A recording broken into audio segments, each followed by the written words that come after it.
నమస్తే. Vizag steel plant విషయం గురించి పత్రికా విలేకరి ఏదో అడిగితే చంద్రబాబు నాయుడు గారు ప్రెస్ స్టేషన్కి వెళ్ళిపోయారు. పని చేయకుండా జీతాలు ఇస్తారా, పని చేస్తే కదా డబ్బులు ఇస్తారు, అది ఇది అనేసి. సార్ సీఎం గారు, ఇప్పుడు మీరు సీఎం, గత 5 ఏళ్ళు లేరేమో, అంతకుముందు మీరే సీఎం గారు, అంతకుముందు ఒక రాజశేఖర రెడ్డి గారు, అంతకుముందు కూడా మీరే సీఎం గారు. మొత్తం 40 ఏళ్ళు ఏదో చెప్తా ఉంటారు కదా మీరు, 40 ఏళ్ళు 30 ఏళ్ళు ఏదో చెప్తా ఉంటారు కదా.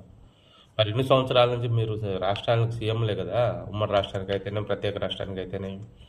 వైజాగ్ స్టీల్ ప్లాంట్ అక్కడ ఉన్న సంగతి మీకు తెలుసు కదా. వాళ్ళు తగినంత ఉత్పత్తి జరగట్లేదంటే ఎందుకు జరగట్లేదు, వాళ్ళకి కావాల్సిన ముడి సరుకులు ఇవ్వాలి కదా. వాళ్ళకి లేనిపోయిన టార్గెట్లు ఇచ్చి వాళ్ళని పక్కకు నెట్టేసి వాళ్ళని బలవంతం చేసేసి మీరు చెప్పినవన్నీ 5 ఏళ్లలోనే చేసేస్తారా? హామీలు కాదు.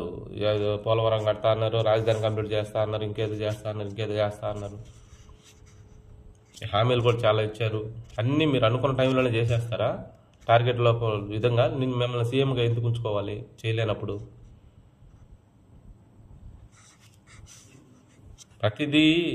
ప్రతిదీ వాళ్ళకి సరైన ముడి సరుకులు అందించి వాళ్ళకి టార్గెట్ ఇచ్చి చేయమని, దానికి సరిగా తగిన మ్యాన్ పవర్ ఉండి చేయమంటే చేస్తారండి. దానికి మీరు ప్రెస్ స్టేషన్ ఎందుకు అవుతారు? ఒక రాష్ట్రానికి సీఎంగా ఉండి మీరు ప్రెస్ స్టేషన్ అయితే అలా అంత పెద్ద ఫ్యాక్టరీని అనవసరంగా ప్రైవేటీకరణ చేస్తారా ఏందని జనాలు భయపడిపోతూ ఉంటారు రాష్ట్రం మొత్తం. మీరు అలా ప్రెస్ స్టేషన్ అయిపోతారేంటి? పవన్ కళ్యాణ్ గారు చెప్తారు విశాఖపట్నంలో ప్రైవేటీకరణ కాదు వైజాగ్ స్టీల్ ప్లాంట్ అంటారు.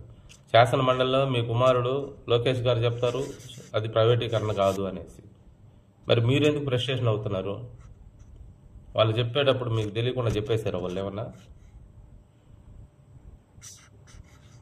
కూర్చోబెట్టి జీతాలు ఇస్తారా అంటే ఏంటది? అది మనం చేతగాంతనమే కదా. మనం సరైన సరుకు వాళ్ళకి అందించి వాళ్ళు సరైన మ్యాన్ పవర్ ఇచ్చి ఎందుకు చేయలేదు అని అడిగితే ఓకే. ఏంటండి ఇలా? గతంలో ప్రత్యేక హోదా ఇస్తా అన్నారు, ఇవ్వట్లేదు, ప్యాకేజ్ ఇస్తా అన్నారు అని చెప్పి జనాలు నమ్మించారు కదా. ప్రత్యేక హోదా కంటే ప్యాకేజ్ ఎక్కువ తెస్తానని చెప్పి జనాలు నమ్మించారు కదా. మీరు నమ్మారు కదా రాష్ట్ర ప్రజలు. ఆ టైంలో పవన్ కళ్యాణ్ గారు కూడా వ్యతిరేకించారు, పాసిపోయిన లడ్డులు అది ఇది అనేసి. ఆ టైంలో పవన్ కళ్యాణ్ గారి మాట కూడా విననీయకుండా రాష్ట్ర ప్రజలు నమ్మించారు కదా మీరు. ఇప్పుడు కూడా నమ్మించండి. మీరు ఏది చెప్తే అది నమ్ముతారు. అది మంచో చెడో ఏం చేస్తారు? మీరు పెద్దవాళ్ళు, సీనియర్లు, మీ కాడంతా విజనరీ ఉంది, దానికి నమ్ముతారు. ఇది కూడా నమ్మించండి. ఇది ఖచ్చితంగా ప్రైవేటీకరణ చేస్తున్నాము, చేయాల్సిందే, దీనివల్ల ఈ నష్టం ఉందని చెప్పి మీకు తెలిసిన వే ఏందో చెప్పండి. అడగంగానే ప్రెస్ స్టేషన్లోకి ఎందుకు వెళ్ళిపోతున్నారు? అంత కోపం ఎందుకు మీకు? అక్కడ కొన్ని వందల జీవితాలు ఉన్నాయండి, కొన్ని వందల ఫ్యామిలీలు బతుకుతున్నాయండి దాని మీద. చెప్పండి దీనివల్ల మేము ఇది మూసేయాల్సి వస్తుంది, ఇది ఉత్పత్తి జరగట్లేదు, వాళ్ళ ఫ్యామిలీస్ మొత్తం ఏం సెక్యూర్ ఇస్తారో ఇవ్వండి, ముందు ఇస్తామని చెప్పండి. దానివల్ల ప్రైవేటీకరణ చేస్తామని క్లియర్గా చెప్పండి, అర్థమయ్యేలాగా చెప్పండి. అది వదిలేసి కోప్పడితే ఎలాగండి?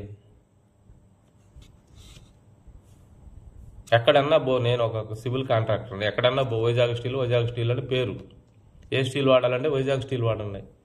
అలాంటిది ఇప్పుడు తుడిచేస్తారు మీరు.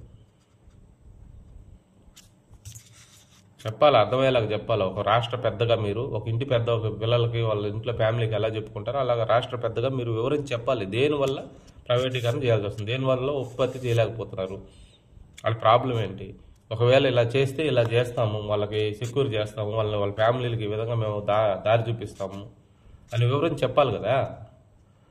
అది వదిలేసి ప్రెస్ స్టేషన్కి పోయి కోప్పడితే ఎలాగ సార్ మీరు?